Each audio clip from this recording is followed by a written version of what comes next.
نیکیوں کے اس موسم بہار رمضان المبارک میں ضرورت ہے کہ ہم انسانیت کی سب سے عظیم ہستیاں انبیاء کرام کے قصے سنیں تاکہ ان کی روشنی میں ہم اپنی زندگی میں سدھار لا سکیں۔ تو آئیے سنتے ہیں پروگرام نبیوں کے قصے۔ بسم اللہ والصلاة والسلام علی رسول اللہ وبعد۔ محترم ناظرین، السلام علیکم ورحمۃ اللہ وبرکاتہ۔ پروگرام نبیوں کے قصے میں آپ سب کا استقبال ہے۔ ہم نے حضرت موسیٰ علیہ السلام کے قصے کے ضمن میں آپ کی قوم بنو اسرائیل کی شرارت اور ہٹ دھرمی کے کئی نمونے آپ کے سامنے پیش کیے۔ پہلا نمونہ ہم نے دیکھا کہ فرعون سے نجات پاتے ہی بنو اسرائیل راستے سے گزر رہے تھے تو کچھ لوگوں کو بتوں کی پوجا کرتے ہوئے دیکھا، تو حضرت موسیٰ علیہ السلام سے گزارش کرنے لگے کہ ہمارے لیے بھی بھگوان بنا دیجئے جیسے ان کے لیے بھگوان ہے۔ بنو اسرائیل کی سرکشی کا دوسرا نمونہ ہم نے دیکھا کہ سامری نے بچھڑا بنایا، بنو اسرائیل کو اس کی پوجا کی دعوت دی تو بنو اسرائیل اس کی پوجا کرنے لگ گئے۔ اب رہی یہ بات کہ جو لوگ گائے کی پوجا کرنے والے تھے ان کی توبہ کیسے قبول ہوئی، تو اس کے لیے اللہ تعالیٰ نے بطور سزا بنو اسرائیل پر لازم کیا تھا کہ فَاقْتُلُوا أَنفُسَكُمْ، کہ تم ایک دوسرے کو قتل کرو۔ یہ ان کی سرکشی کی سزا تھی، چنانچہ وہ ایک دوسرے پر تلواریں لے کر پل پڑے۔ لیکن اللہ رب العالمین بڑا کریم ہے، اللہ رب العالمین نے ان کی توبہ قبول کر لیا اور اس طریقے سے قتل و خون ریزی سے وہ محفوظ ہو گئے۔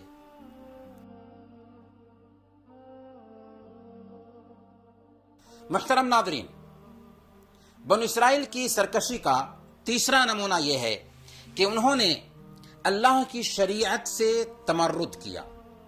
جب موسیٰ علیہ السلام تورات کی تختیاں لے کر آئے، اسے قوم کو پڑھ کر سنایا اور اس پر عمل کرنے کی تاکید کی، تو بنو اسرائیل کہنے لگے ٹھیک ہے، ہمارے سامنے اسے پڑھیے، اگر اس کے احکام آسان ہوں گے تو ہم اسے قبول کریں گے، اور اگر آسان نہیں تو ہم قبول نہیں کریں گے۔ موسیٰ علیہ السلام نے کہا کہ نہیں، ایسا چلنے والا نہیں ہے، بلکہ ابھی تمہارے لیے ضروری ہے کہ تم اس کے پورے احکام کو قبول کرو۔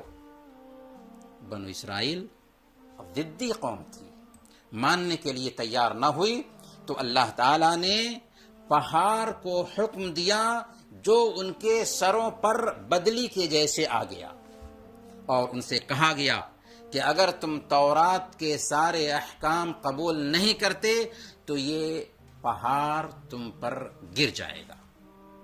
اللہ تعالیٰ نے سورہ الاعراف میں اس کا ذکر کیا، وَإِذْ نَتَقْنَا الْجَبَلَ فَوْقَهُمْ كَأَنَّهُ ظُلَّةٌ وَظَنُّوا أَنَّهُ وَاقِعٌ بِهِمْ خُذُوا مَا آتَيْنَاكُمْ بِقُوَّةٍ وَاذْكُرُوا مَا فِيهِ لَعَلَّكُمْ تَتَّقُونَ۔ انہیں وہ وقت بھی کچھ یاد ہے جبکہ ہم نے پہاڑ کو ہلا کر ان پر اس طرح چھا دیا تھا گویا وہ چھتری ہے، اور یہ گمان کر رہے تھے کہ وہ ان پر آ پڑے گا۔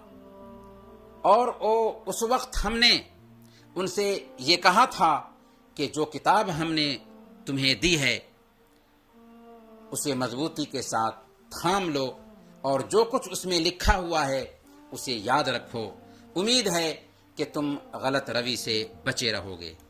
لیکن شرارت تو کر رہے تھے، جب عذاب کو دیکھا تو مرتے کیا نہ کرتے، بالآخر انہوں نے قبول کر لیا۔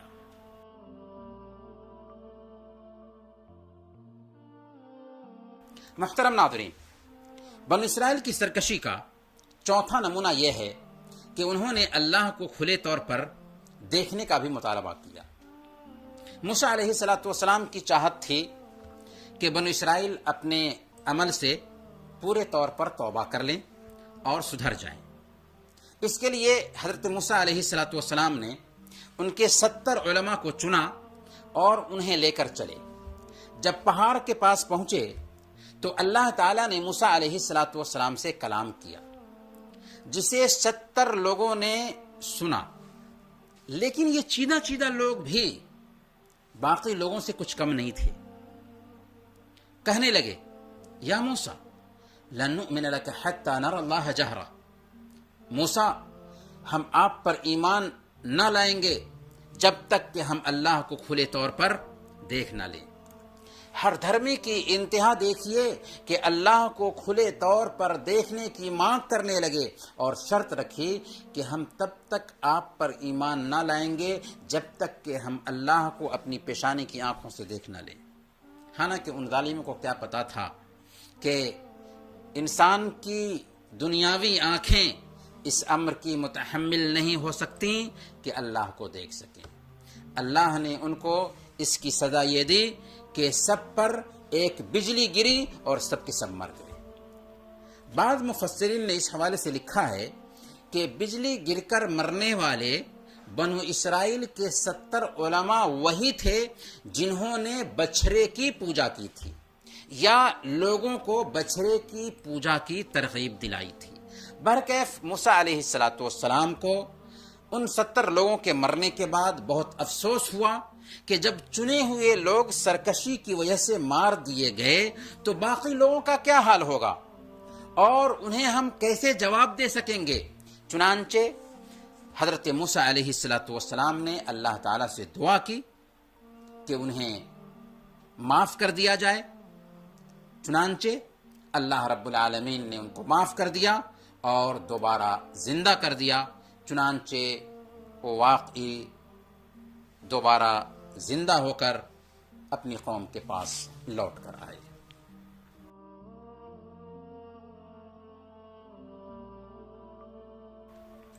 بنو اسرائیل کی سرکشی کا 5واں نمونہ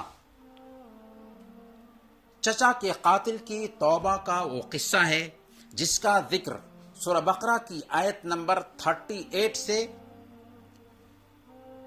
73 تک میں اللہ رب العالمین نے ذکر کیا ہے، اور اسی قصہ کی طرف نسبت کر کے اس سورہ کا نام سورہ البقرہ رکھا گیا ہے۔ قصہ کیا ہے؟ قصہ یوں ہے کہ بنو اسرائیل میں ایک مالدار آدمی تھا جو بے اولاد تھا، البتہ اس کے پاس کئی ایک بھتیجے تھے جو اس کی موت کا بے تابی سے انتظار کر رہے تھے تاکہ اس کے مال کے وارث بن سکیں۔ ان میں سے ایک آدمی رات میں اپنے چچا کے گھر گیا اور اسے قتل کر کے اس کی لاش راستے میں پھینک دیا۔ گھر والے قاتل کا پتہ لگانے لگے، بالآخر موسیٰ علیہ السلام کے پاس آئے تاکہ کوئی حل نکالیں، کیونکہ اصولی اعتبار سے قاتل کا پتہ نہیں چل رہا تھا۔ موسیٰ علیہ السلام نے اللہ سے دعا کی کہ اے اللہ تو قاتل کا پتہ لگانے میں میری مدد فرما۔ چنانچہ اللہ تعالیٰ نے حکم دیا کہ اپنی قوم کو حکم دیں کہ وہ ایک گائے ذبح کریں اور اس کے گوشت سے لاش کو ماریں۔ بنو اسرائیل کہنے لگے کہ آپ ہم سے مذاق کر رہے ہیں، آخر لاش کا گائے سے کیا تعلق ہے؟ موسیٰ علیہ السلام نے کہا کہ اللہ کا یہی حکم ہے، ایسا تمہیں کرنا ہی ہے۔ انہوں نے کہا کہ ٹھیک ہے، پر یہ تو بتایا جائے کہ گائے کیسی ہوگی؟ سوال پہ سوال ہو رہا ہے۔ اللہ نے فرمایا کہ سنو، وہ گائے درمیانی عمر کی اور بالکل نوجوان ہونی چاہیے۔ کہنے لگے اچھا اس کا رنگ کیا ہوگا؟ اللہ نے فرمایا زرد رنگ کی ہو اور نہایت خوبصورت ہو۔ کہنے لگے اس قسم کی گائے تو بہت ہیں، پہچان کیسے ہوگی؟ اللہ نے فرمایا وہ گائے کام کرنے والی اور ہل جوتنے والی نہ ہو بلکہ تندرست اور بے داغ ہو۔ محترم بھائیو، اگر شروع میں ہی انہوں نے گائے خرید لیا ہوتا تو ان کے لیے کافی تھا، لیکن یہ بنو اسرائیل تھے، اپنی فطرت سے مجبور سختی کی تو اللہ تعالیٰ نے ان کے معاملے کو اور سخت کر دیا۔ چنانچہ ڈھونڈ ڈھونڈ کر بڑی مشکل کے بعد نہایت مہنگی گائے ملی، جسے انہوں نے مہنگے داموں خرید کر ذبح کیا اور اس گوشت سے مقتول کو مارا تو واقعی مقتول زندہ ہو گیا اور کہا کہ میرا قاتل فلاں میرا بھتیجا ہے، یہ کہا اور پھر اسی وقت وہ مر گیا۔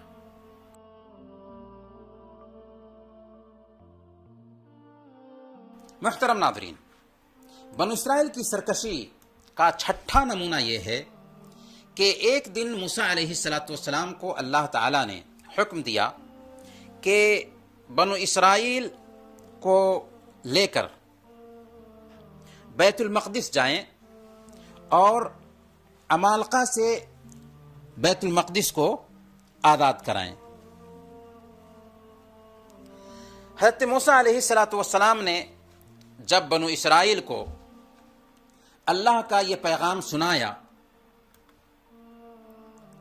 تو بنو اسرائیل کہنے لگے ہماری ہمت نہیں ہے کہ ہم ان سے جنگ کرنے کے لیے جائیں، وہ بڑے طاقتور لوگ ہیں، ان سے ہم جنگ کرنے کے لیے نہیں جا سکتے۔ انہی لوگوں میں سے 2 شخصوں نے ان کو سمجھایا، نصیحت کی، لیکن ان کی نصیحت کا بھی ان پر کوئی اثر نہ ہوا، بلکہ الٹے کہنے لگے یا موسیٰ انا لن ندخلها ابدا ما داموا فيها فاذهب انت وربك فقاتلا انا هاهنا قاعدون۔ اے موسیٰ، ہم تو وہاں کبھی نہیں جائیں گے، جب تک وہ وہاں موجود ہیں تب تک ہم نہیں جا سکتے، بس تم اور تمہارا رب دونوں جاؤ، ان سے جنگ کرو، ہم یہیں پر بیٹھے ہیں۔ پھر کیا ہوا؟ اللہ تعالیٰ نے جہاد سے انکار کرنے کی وجہ سے ان کو سزا یہ دی کہ فَإِنَّهَا مُحَرَّمَةٌ عَلَيْهِمْ 40 سَنَةً يَتِيهُونَ فِي الْأَرْضِ۔ اچھا تو وہ ملک 40 سال تک ان پر حرام کیا گیا ہے۔ کون سا ملک؟ فلسطین۔ 40 سال تک ان پر حرام کیا گیا ہے، یہ زمین میں مارے مارے پھریں گے۔ جی ہاں، وہ 40 سال تک صحرا میں بھٹکتے رہے، میدان تیہ سے نہ نکل سکے، لیکن اللہ بڑا کریم ہے۔ کیا اللہ تعالیٰ نے میدان تیہ میں بھی ان کو نظر انداز کیا؟ نہیں، بلکہ سچی بات یہ ہے کہ یہاں پر اللہ تعالیٰ نے ان پر بڑی بڑی نعمتیں کیں، ان کو بڑی بڑی نعمتوں سے نوازا۔ پہلی نعمت من و سلویٰ کا نزول ہے، اور دوسری نعمت بدری کا سایہ ہے۔ جب گرمی کا موسم آتا تو اللہ ان پر بادلوں کا سایہ کر دیتا تھا۔ ان 2 نعمتوں کا ذکر اللہ تعالیٰ نے فرمایا وَذَلَّلْنَا عَلَيْكُمُ الْغَمَامَ وَأَنزَلْنَا عَلَيْكُمُ الْمَنَّ وَالسَّلْوَىٰ۔ ہم نے تم پر ابر کا سایہ کیا اور من و سلویٰ کی غذا تمہارے لیے فراہم کی۔ بنجر زمین میں اللہ تعالیٰ نے ان کے کھانے کے لیے من و سلویٰ اتارا، جو بغیر کسی پریشانی کے ان کو مل جایا کرتا تھا۔ من میٹھی چیز تھی جو اوس کی طرح کسی چیز پر صبح میں پڑ جاتی تھی، اور سلویٰ بٹیر کی طرح ایک پرندہ تھا جسے وہ بھون کر کے کھایا کرتے تھے۔ گویا کہ نہایت ہی آسائش سے یہ من و سلویٰ ان کو ملا کرتا تھا۔ اللہ نے تیسری نعمت یہ کی کہ پانی کے 12 چشمے ان کے لیے جاری کر دیے۔ وہاں پر پانی کی ضرورت محسوس ہوئی تو موسیٰ علیہ السلام نے پتھر پر لاٹھی مارا تو اللہ کے حکم سے 12 چشمے جاری ہو گئے، ہر قبیلے کے لیے ایک چشمہ۔ یہ اللہ کی عظیم نعمتیں تھیں جن کا انہیں شکر ادا کرنا چاہیے تھا، لیکن کیا انہوں نے شکر گزاری کی؟ نہیں، بلکہ ناشکری پر اتر آئے اور زمین سے اگنے والی سبزیاں اور پیاز مانگنے لگے۔ من و سلوہ مل رہا تھا، اب وہ زمین سے اگنے والے غلے کا مطالبہ کرنے لگے۔ اللہ تعالیٰ نے فرمایا وَإِذْ قُلْتُمْ يَا مُوسَىٰ لَن نَّصْبِرَ عَلَىٰ طَعَامٍ وَاحِدٍ فَادْعُ لَنَا رَبَّكَ يُخْرِجْ لَنَا مِمَّا تُنبِتُ الْأَرْضُ مِن بَقْلِهَا وَقِثَّائِهَا وَفُومِهَا وَعَدَسِهَا وَبَصَلِهَا۔ یاد کرو جب تم نے کہا تھا کہ اے موسیٰ ہم ایک ہی طرح کے کھانے پر صبر نہیں کر سکتے، اپنے رب سے دعا کرو ہمارے لیے زمین کی پیداوار، ساگ، ترکاری، کھیرا، ککری، گیہوں، لہسن، پیاز اور دال وغیرہ پیدا کرے۔ موسیٰ علیہ السلام کو بڑا تعجب ہوا کہ یہ کیسی گوار قوم ہے کہ جس کو اللہ پاک بغیر محنت کے عمدہ سے عمدہ کھانا کھلا رہا ہے، لیکن یہ احسان فراموشی پر اتر آئی ہے، نمک حرامی پر اتر آئی ہے اور زمین کے غلے کا مطالبہ کر رہی ہے۔ چنانچہ آپ نے اپنی قوم سے فرمایا اتستبدلون الذی هو ادنی بالذی هو خیر، کیا ایک بہتر چیز کے بجائے تم ادنا چیز لینا چاہتے ہو؟ اس مطالبہ کا نتیجہ کیا ہوا؟ اس مطالبہ کا نتیجہ یہ ہوا کہ آخر کار ذلت، رسوائی، پستی اور بدحالی ان پر مسلط کر دی گئی اور وہ اللہ کے غضب میں گھر گئے۔ سورہ البقرہ میں یہ قصے پڑھتے جائیے اور بنو اسرائیل کی ضد اور ہٹ درمی پر سر دھنتے جائیے۔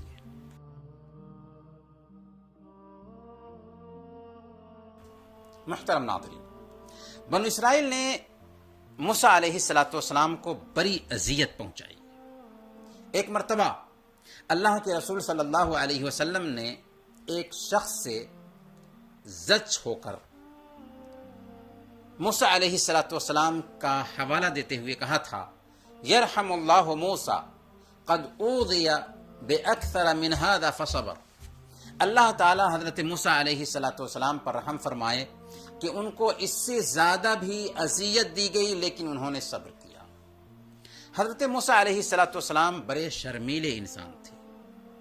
صحیح بخاری کی روایت ہے، اللہ کے رسول صلی اللہ علیہ وسلم نے ارشاد فرمایا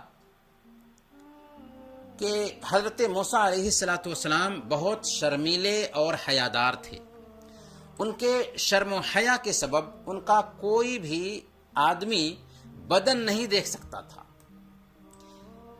یہ دیکھ کر بنو اسرائیل کے کچھ شرارت پسند لوگوں نے یہ کہنا شروع کر دیا کہ موسیٰ کے پاس کوئی عیب ضرور ہے تبھی تو اس قدر وہ اپنے بدن کا پردہ کرتے ہیں، اگر ان کے اندر کوئی عیب نہ ہوتا تو چھپ کر کے کیوں غسل کرتے، سب کے سامنے غسل کیوں نہ کرتے؟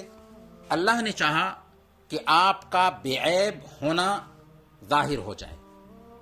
ایک دن کی بات ہے، موسیٰ علیہ السلام تنہائی میں اپنے کپڑے اتارتے ہیں، ایک پتھر پر رکھتے ہیں اور غسل کرنے لگتے ہیں۔ غسل سے فارغ ہونے کے بعد کپڑے پہننے کے لیے آگے بڑھے تو وہ پتھر جس پر کپڑا رکھا ہوا تھا آپ کے کپڑے لے کر بھاگنے لگا۔ جی ہاں، اللہ چاہے تو پتھر کے اندر بھی بھاگنے کی صلاحیت پیدا کر سکتا ہے۔ حضرت موسیٰ علیہ السلام اپنی لاٹھی لیے پتھر کے پیچھے دوڑے جا رہے تھے اور کہتے جا رہے تھے کہ اے پتھر میرے کپڑے دے دو، اے پتھر میرے کپڑے دے دو، یہاں تک کہ پتھر ان لوگوں تک پہنچ گیا جو آپ پر الزام لگاتے تھے۔ انہوں نے آپ کے جسم میں کسی طرح کا عیب نہیں دیکھا، تب سمجھ گئے کہ ہم حضرت موسیٰ علیہ السلام پر بیکار میں یہ الزام ڈال رہے تھے۔ اس طرح اللہ تعالیٰ نے حضرت موسیٰ علیہ السلام کو اس الزام سے بری کر دیا جو بنو اسرائیل آپ پر لگا رہے تھے۔ اسی کی طرف اشارہ کرتے ہوئے اللہ تعالیٰ نے سورہ الاحزاب میں فرمایا یا ایھا الذین آمنوا لا تکونوا کالذین آذوا موسیٰ فبرأہ اللہ مما قالوا وکان عند اللہ وجیہا۔ اے ایمان والو، ان لوگوں کی طرح مت بن جاؤ جنہوں نے حضرت موسیٰ علیہ السلام کو اذیتیں دی تھیں، پھر اللہ نے ان کی بنائی ہوئی باتوں سے ان کی براءت فرمائی اور وہ اللہ کے نزدیک باعزت تھے۔ محترم ناظرین، اللہ پاک نے قوموں کی سرکشی کے یہ نمونے اپنی کتاب میں جا بجا اس لیے بیان کیا ہے تاکہ بعد کے مصلحین اور داعیان دین کے لیے یہ نمونے ایندھن ثابت ہوں، قوم کی طرف سے آنے والی پریشانیوں سے کبیدہ خاطر نہ ہوں، ان کے الزامات سے دل چھوٹا نہ کریں اور ان کی اصلاح میں لگے رہیں، ان کے سدھار میں لگے رہیں، کیونکہ دعوت کی راہ میں پھولوں کی سیج نہیں بچھائی جاتی بلکہ کانٹوں سے گزرنا پڑتا ہے۔ انہی چند کلمات کے ساتھ ہم آپ سے رخصت ہوتے ہیں، اگلے ایپیسوڈ میں انشاءاللہ پھر ملیں گے، تب تک کے لیے اجازت دیجیے۔ وصلی اللہ علی نبینا محمد وعلی آلہ وصحبہ اجمعین۔